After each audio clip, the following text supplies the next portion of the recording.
ये लोग सनातन धर्म को गालियां दिलवाते हैं। इनके साथी डीएमके के लोग हो, केरल में लेफ्ट के लोग हो, कर्नाटक और तेलंगाना कांग्रेस के लोग हो, जब वो दल यूपी के लोगों को गालियां देते हैं। இந்தியாவில் 7 கட்டங்களாக மக்களவைத் தேர்தல் நடைபெற்று வருகிறது. 4 கட்ட தேர்தலின் வாக்குப்பதிவு நிறைவடைந்த நிலையில் 5வது கட்ட தேர்தலின் வாக்குப்பதிவு வரும் திங்கட்கிழமை நடைபெறுகிறது. தென் மாநிலங்களில் இருக்கிற மொத்த தொகுதிகளுக்கும் தேர்தல் முடிவடைந்திருக்கும் நிலையில் வட மாநிலங்களில் மட்டுமே தற்போது தேர்தல் நடைபெற்று வருகிறது. இந்த நிலையில் உத்தரப்பிரதேச மாநிலம் பிரச்சார கூட்டத்தில் பேசிய பிரதமர் நரேந்திர மோடி, தென்னிந்தியாவில் இருப்பவர்கள் உத்தரப்பிரதேச மக்களை இழிவாக பேசுகின்றனர், இதை நாம் மறக்கவோ மன்னிக்கவோ கூடாது என பேசினார். இது பெரும் சர்ச்சையாக கிளம்பி இருக்கிறது. குறிப்பாக பிளவுவாத அரசியலை மோடி கையில் எடுத்திருப்பதாக குற்றச்சாட்டு முன்வைக்கப்படுகிறது. அதேபோல் தொலைக்காட்சி ஒன்றுக்கு பேட்டி அளித்த பிரதமர் மோடி, ஒரு நகரில் மெட்ரோ ரயில் திட்டத்தை கொண்டு வருகிறார்கள், தேர்தலில் வெற்றி பெறுவதற்காக அதே நகரில் பெண்களுக்கு இலவச பேருந்து பயணம் என வாக்குறுதி அளிக்கிறார்கள். இதன் காரணமாக மெட்ரோ ரயிலில் பயணம் செய்பவர்களின் எண்ணிக்கை பாதியாக குறைகிறது. இப்படி இருந்தால் மெட்ரோ ரயில் திட்டம் எப்படி முன்னேறும்? தேர்தலில் வெற்றி பெறுவதற்காக மாநில அரசுகள் பல இலவச திட்டங்களை அறிவித்து கடும் நிதி நெருக்கடியில் சிக்குகின்றனர் என பேசினார். பெண்களுக்கு பேருந்தில் இலவச பயணத்தை முதலில் அமல்படுத்தியது தமிழ்நாடு. அதன் பின் அந்த திட்டம் பல மாநிலங்களிலும் அறிமுகப்படுத்தப்பட்டது. அதனை இந்தியா முழுவதிலும் அமல்படுத்துவதாக காங்கிரஸ் தன் தேர்தல் அறிக்கையிலும் கூறியிருக்கிறது. இந்த நிலையில்தான் மோடி இப்படியான விமர்சனத்தை முன்வைத்திருக்கிறார். இதற்கு பதிலளிக்கும் வகையில் தமிழக முதல்வர் ஸ்டாலின், தோல்வி பயம் என்ன செய்யும்? பிரதமர் என்ற உயர் பொறுப்பில் இருந்து கொண்டே ஒரு மாநில அரசின் மக்கள் நல திட்டத்தின் வெற்றியை பொறுத்து கொள்ள முடியாமல் தூற்றச் செய்யும்.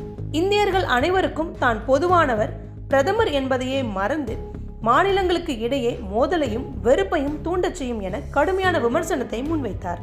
மேலும் 10 ஆண்டுகால ஆட்சியில் சாதனைகள் என்று சொல்ல ஏதும் இல்லாததால் எதிர்க்கட்சிகள் ஆளும் மாநிலங்களில் செயல்படுத்தப்பட்டு வரும் திட்டங்களை கொச்சைப்படுத்துகிறார் பிரதமர் மோடி. கோடிக்கணக்கான பெண்களுக்கு நாள்தோறும் நன்மை தந்து வரும் பயண திட்டத்தை பகிரங்கமாக எதிர்க்கிறார். பேருந்துகளில் கட்டணமில்லா பயணத்தால் மெட்ரோ ரயில்களில் கூட்டம் இல்லை என புது புரளியை கிளப்பி இருக்கிறார் மோடி. பாஜகவின் பிளவுவாத கனவுகள் ஒருபோதும் பலிக்காது, பொய்மை உடைபட்டு வெறுப்பு அகலும், இந்தியா வெல்லும் என கூறியிருந்தார். மோடியின் கருத்துக்கு பதிலளிக்கும் வகையில் கர்நாடக முதல்வர் சித்தராமையா, தென் மாநிலங்களில் தேர்தல் முடிந்து விட்டதால் தற்போது தென் மாநிலங்களைச் சேர்ந்தவர்களை குறிவைத்து கருத்து தெரிவித்து வருகிறார் மோடி. தென் மற்றும் வட இந்தியர்களை பிரிக்க முயற்சிக்கிறார். ஒவ்வொரு மாநிலத்தைச் சேர்ந்த மக்களுடனும் நாங்கள் ஒற்றுமையான உறவை கொண்டுள்ளோம், அதற்காக நாங்கள் பெருமைப்படுகிறோம் என கருத்து தெரிவித்திருந்தார். கடந்த பிப்ரவரி மாதம் நிதி பங்கீடு தொடர்பாக கர்நாடக காங்கிரஸ் டெல்லியில் போராட்டத்தை நடத்தியது. அப்போது நாடாளுமன்றத்தில் பேசிய மோடி, காங்கிரஸ் வடக்கு தெற்கு என பிரிவினைவாதம் பேசுவதாக குற்றச்சாட்டை முன்வைத்தார். அதேபோல நிதி பங்கீட்டிலும் தென் மாநிலங்களுக்கு குறைவாக ஒதுக்கப்படுகிறது, வட மாநிலங்களுக்கு அதிகமாக ஒதுக்கப்படுகிறது என பிரித்து பார்க்க வேண்டாம் என நிதியமைச்சரும் பேசினார். இந்த நிலையில் தற்போது பிரதமரை வடக்கு தெற்கு என பிரிவினைவாதம் பேசியிருப்பது பெரும் சர்ச்சையாகவே வெடித்திருக்கிறது. மோடி பேச்சின் பின்னணி என்ன? பாஜக தேர்தல் பிரச்சாரத்தை முதலில் மோடி கேரண்டி என தொடங்கியது. காங்கிரசின் தேர்தல் அறிக்கை வெளியான பின்பு இஸ்லாமியர்கள் பக்கம் பிரச்சாரத்தை திருப்பி மதவாதத்தை பேசியது பாஜக. ஆனால் 4 கட்ட தேர்தல் முடிவடைந்த நிலையில் தேர்தலில் பாஜகவுக்கு பின்னடைவு ஏற்படும் என சொல்லப்பட்டது. இந்த நிலையில் இஸ்லாமியர்களுக்கு எதிராக நான் பேசவில்லை என்றார் பிரதமர் மோடி. தற்போது வட இந்தியாவில் வாக்குகளை பெற தேர்தல் வியூகத்தை வடக்கு தெற்கு என இனவாதமாக மாற்றியிருக்கிறார் பிரதமர் மோடி. ஆனால் காங்கிரஸ் பொறுத்தவரையிலும் வட இந்தியாவில் நிலவும் வேலைவாய்ப்பின்மை, அடிப்படை வசதியின்மை ஆகியவற்றை பிரச்சாரத்தில் முன்வைக்கின்றனர். அதற்கு தென்னிந்தியாவில் இருக்கும் வளர்ச்சியையும் சுட்டிக்காட்டுகின்றனர். அதனால்தான் பொதுக்கூட்டத்தில் மோடி இப்படியான குற்றச்சாட்டை முன்வைத்திருக்கிறார். காங்கிரஸ் கூறிய வளர்ச்சி விவரங்களை இனவாதமாக மாற்றியிருக்கிறார் மோடி.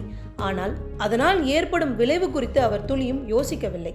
தவிர காங்கிரஸ் முன்னாள் தலைவர் ராகுல் காந்தி கேரள மாநிலம் வயநாட்டிலும் உத்தரப்பிரதேச மாநிலம் ரேபரேலியிலும் மக்களவைத் தேர்தலில் போட்டியிடுகிறார். வயநாடு தொகுதிக்கான வாக்குப்பதிவு நிறைவடைந்த நிலையில் ரேபரேலியில் வரும் திங்கட்கிழமை வாக்குப்பதிவு நடக்கிறது. குறிப்பாக தென்னிந்தியாவுக்கு நெருக்கமானவராக ராகுல் காந்தி கருதப்படுகிறார்.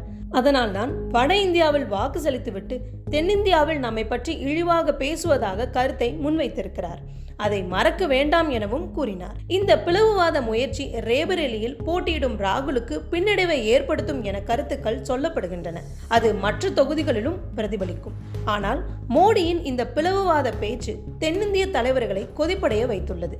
தேர்தல் நடக்கவிருக்கும் தொகுதிகளில் மக்களிடம் இது எப்படியான தாக்கத்தை ஏற்படுத்தும் என்பதை பொறுத்திருந்து பார்க்கலாம்.